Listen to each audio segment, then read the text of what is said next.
Let's talk about one of history's greatest superweapons. A machine so absolutely terrifying, its name literally means taker of cities. But this isn't just a story about destruction. Nope.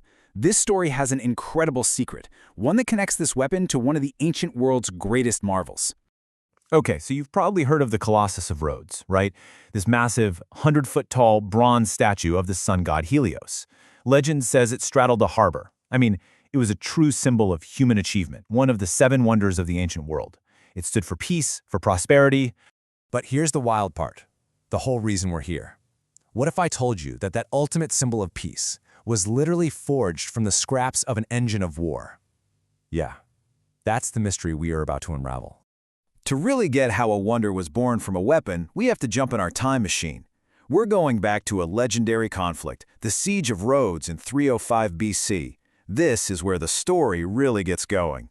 And at the very heart of that siege was this terrifying new war machine.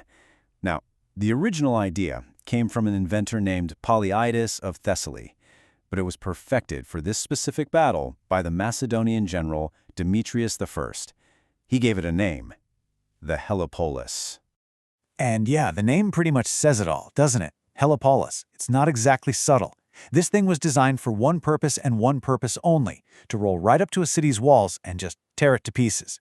This wasn't just a siege tower, it was a mobile fortress. Let's just try to wrap our heads around the sheer scale of this thing. First off, the height. It was about 130 feet tall. To give you some perspective, that is the height of a modern 13-story building. Just imagine seeing that rolling towards your home. Now for the weight. The Helepolis weighed in at a staggering 160 tons. That's like stacking about 100 cars on top of each other. Just an immense, unstoppable force of timber and iron. So, how in the world do you move a 160-ton monster? Well, with pure, brute human force. It took a crew of 3,400 men, all working in shifts, just to push this beast into position for an attack. Insane. So, how did this machine actually work? Because it was so much more than a big box on wheels, it was a masterpiece of ancient military engineering. Let's break down its anatomy. The design itself was just brilliant. The tower got narrower as it went up, and it sat on 8 massive 15-foot wheels. It even had casters, which meant it could actually be steered and moved sideways. Inside, you had multiple floors, connected by 2 sets of stairs, one for going up and one for coming down, to keep the troops and supplies moving fast, even in the heat of battle.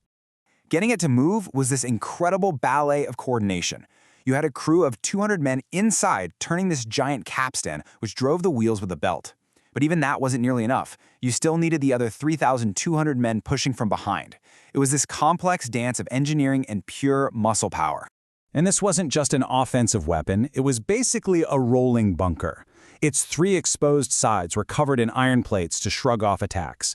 The openings for the weapons had these mechanically adjustable shutters, which were made fireproof by lining them with animal skins, stuffed with wool, and even seaweed to keep them damp. So clever. And this is what made it the taker of cities. Just look at this arsenal. The 9 floors housed this just unbelievable array of catapults. On the bottom floor, you had these massive catapults firing 180-pound stones. As you move up, the catapults get a little lighter, perfect for targeting different parts of the wall. And then the top floors had dart throwers to clear the ramparts of any defenders. It could unleash a storm of destruction on every level, all at the same time.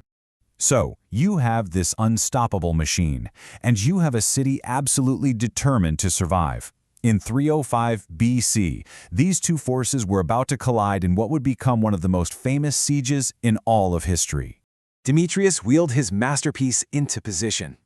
The 3,400 men strained, the capstan turned, and the 13-story Tower of Death began its slow, grinding advance toward the walls of Rhodes. For the defenders inside, it must have looked like the end of the world was coming for them. So this is the big question, right? You have a machine designed to be unbeatable, meeting a defense that just refused to break. How did they do it? Well, history gives us 2 very different and very interesting stories. So how'd they stop it? We've got 2 great theories. In one version, the defenders of Rhodes just fought back so ferociously that they actually managed to knock off some of the iron plates, exposing the wooden frame. Demetrius, fearing his prized weapon would get torched, pulled it back. But the second version is, well, a bit more creative. It says the city's architect simply flooded the ground in front of the walls overnight with water, mud, and, yep, sewage, basically turning the whole area into a swamp that the 160-ton machine just sank into and couldn't escape. We might never know which one is the real story. Whichever story you believe, the result was the same. The siege was a failure. But what happened next, what happened to the world's greatest superweapon, is where our story really comes full circle. In this just stunning retreat, Demetrius lifted the siege and just left. And in his hurry, he abandoned everything. His supplies, his other siege engines, and most importantly, his incredible, now either damaged or hopelessly stuck, Helepolis. Just left it sitting right outside the city gates. So the Rhodians, victorious, now have this massive pile of military scrap on their doorstep. So they did what any resourceful people would do. They broke it all down, they sold off the other abandoned weapons, and, most importantly, they melted down all those iron plates that had once protected their enemy. And this is the grand finale. With the money they made from the sales, and with the actual metal from the Helepolis itself, they built their monument to victory. A giant statue of their god, Helios, the Colossus of Rhodes. I mean, talk about turning swords into plowshares, or in this case, turning a city-destroying siege engine into a world wonder. But the story of the Helepolis didn't totally end there. The design itself wasn't a failure. Demetrius actually built another one and successfully took the city of Thebes just a few years later. The name Helepolis lived on for centuries, even being used by the Byzantines for their trebuchets. But of course, its most famous legacy will always be the wonder it accidentally helped create. It really leaves you with a final thought, doesn't it? The very same human ingenuity, the same materials, the same effort that can build a machine to tear down a city, can also be used to build something that inspires people for ages. It's this fascinating cycle of destruction and creation, all wrapped up in the story of one incredible machine.